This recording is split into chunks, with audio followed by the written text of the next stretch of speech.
có quá bao tia I love you honey thọ kiss có you anh cho mu ý chí you're my honey I love you Valentine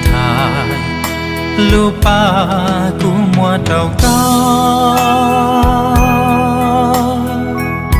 khai rong nở màu vì do ku cho kể lu nhỏ trầu khó từ lo có yo ku tu có yo chua ku chua nhia yo ku cho xia我找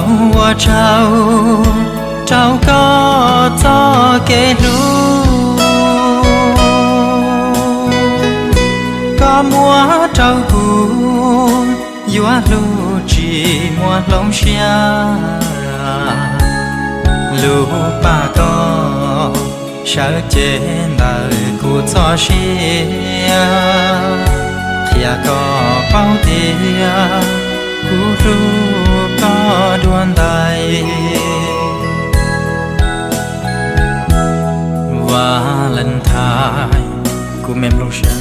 của lu có tiếng cha lo lu của hai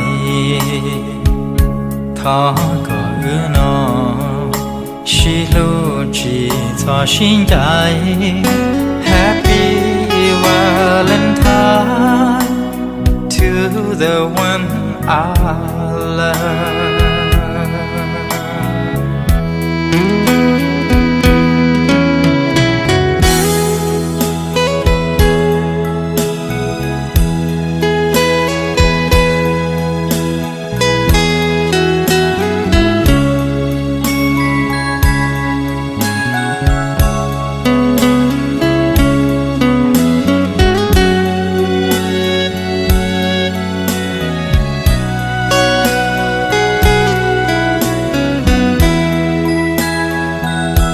Wo trao có cho kể lu có mua trao cũ yêu lu chỉ mua lông xia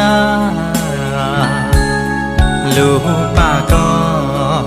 sợ trên đời của cho xia kia có bao tiền của lu có đoan đầy Valentine của mềm lúc sáng của lu có tiếng cha lo lu của hai thọ có ư nó chỉ lu chỉ cho xin trái Happy Valentine to the one I